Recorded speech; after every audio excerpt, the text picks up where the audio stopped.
Oke, welcome to my channel. Jadi di channel ini gue bakal bahas seputar catur seperti chess openings dan juga game review.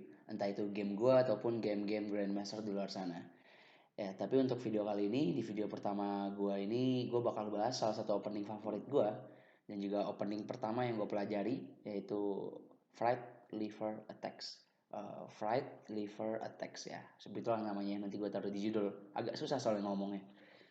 Nah, kenapa gue pengen sharing tentang Fright Liver Attack ini? Karena gue rasa ini opening yang cukup mematikan untuk putih ya, dan juga mudah dipahami untuk kita yang baru-baru main ini nih.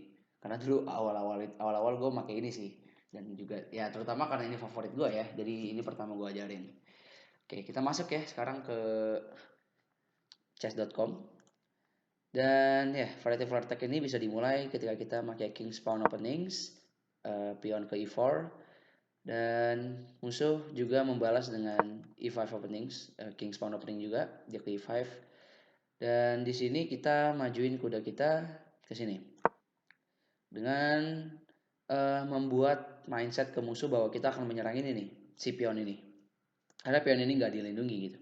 Dan secara naluri, orang kalau main catur itu pasti pengen melindungi bidak yang gak dilindungi ya. Makanya di statistiknya chess.com juga kalau udah kondisi kayak gini orang pasti majuin kuda hitamnya ke C6 gitu ya, ke sini untuk melindungin dia. Nah kalau setelah itu kita develop lagi nih gajah kita ke sini ke B5. Oke, ketika gajah kita udah ke B5, dengan persiapan menyerang kotak ini nih. Karena kotak ini bakal jadi kelemahannya si hitam nantinya. Dan sebenarnya di satu sisi kita di sini juga mencoba memancing si hitam ya. Karena ada satu pion, si pion E4 kita nih nggak dilindungi siapa-siapa. Sehingga eh, kalau musuh kita kayak gini, dia pengen bunuh si pion E4 kita gitu. Nah, kondisi kayak gini nih ketika hitam memakai itu kenaik defense, dua kuda sejajar di depan ini untuk menjadi defense-nya hitam gitu ya. Satu sisi dia juga pengen nyerang ini. Nah inilah awal mula dari variety for attack gitu. Beginningnya lah. Dari sini kita majuin langsung kuda kita ke sini. Nah ketika kuda kita udah ke G5 ya. Satu sisi kita ngelindungin juga si pion ini. Tapi sebenarnya hal yang pengen kita lakukan adalah penyerangan ke kotak ini. Udah ada dua bidak kita yang bakal nyerang ke sini. Dan dia nggak ada ya satu pun yang melindungi gitu. Dan banyak sih sebenarnya yang bisa dilakukan oleh hitam ya. Kayak mungkin dia bisa bawa queennya ke sini. Cuman itu langkah yang kurang bagus gitu. Dan secara naluri ya dan secara statistik juga, kalau udah kondisi kayak gini banyak orang yang majuin pionnya ke sini. Dan di sini kita makan lagi ke sini.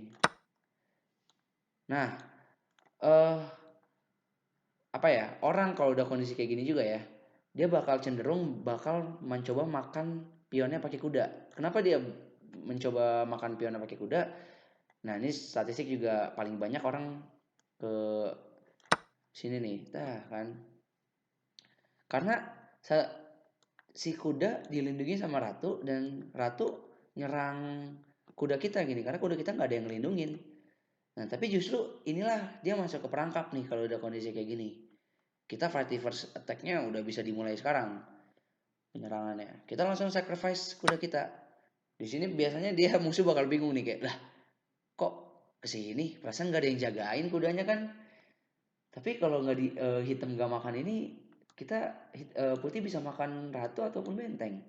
Nah makanya rata-rata orang pasti nggak mau dong ratu atau benteng yang mati ditukar sama kuda kan. Jadi dia bakal makan. Toh juga gue dapet kuda gratis juga kan. Nah kita langsung masuk deh nih trapnya nih. Kita langsung skak. Nah bingung, tambah bingung lagi dia karena kondisinya posisi dia udah nggak enak nih.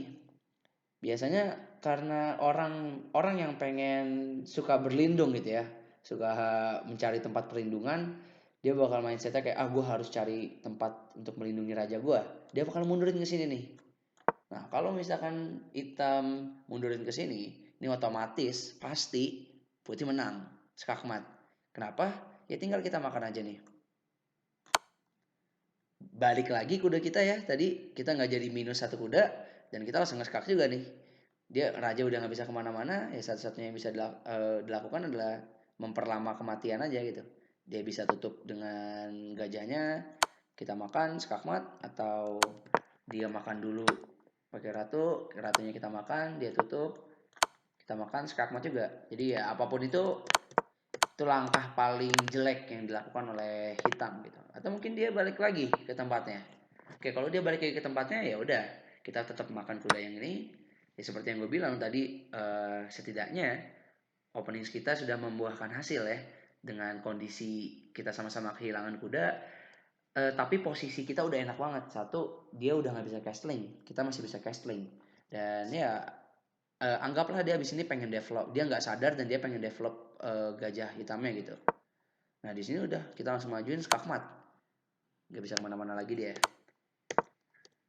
Nah, jadi sebenarnya kalau udah kondisi kayak gini untuk hitam ya, langkah paling baik untuk hitam sebenarnya, dia bukannya menjauhi musuh tapi justru mendekati musuh.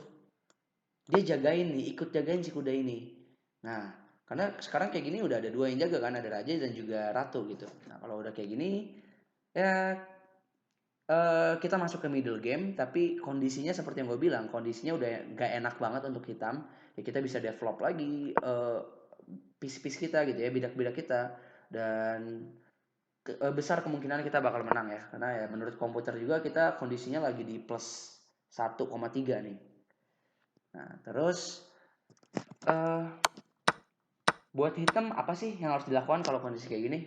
Nah kalau untuk hitam, ketika kita udah makan si putih udah makan pion ya, jangan dimakan pakai pion ini. Alih-alih makan pakai pion, bawa pionnya ke sini nih. Dengan catatan pengen makan si gajah kita yang ini gitu. Kalau udah kondisi kayak gini, ya sebenarnya openingnya udah selesai gitu ya. Variety Attack-nya bisa dibilang gagal, tapi opening kita bisa dibilang gamenya imbang lah ya. Nih menurut komputer juga plusnya masih plus 0 gitu. Jadi kita nggak bisa membuat serangan yang mematikan lagi. Tapi nggak apa-apa, setidaknya piece kita udah ke develop banyak lah. Nah terus ada kasus menarik lagi, kalau misalkan pas kondisi kayak gini, dia bukannya nyerang pakai nutup pakai pion, dia malah ngasih kudanya gratis. Nah ini kadang kita jangan terbujuk oleh apa ya, ini kita, dia ngasih trap nih ke kita kalau kayak gini. Kayak wah ini gratis nih, nggak ada yang jagain kuda nih. Tahu makan aja lah orang gratis. Tahu-tahu langsung majuin pion ke sini. Udah, salah satu bidak kita pasti ada yang mati nih karena pionnya dilindungi ratu. Jadi jelek lah openingnya. Pokoknya kalau udah kayak gini, ingat tujuan awal kita nyerang kotak ini nih.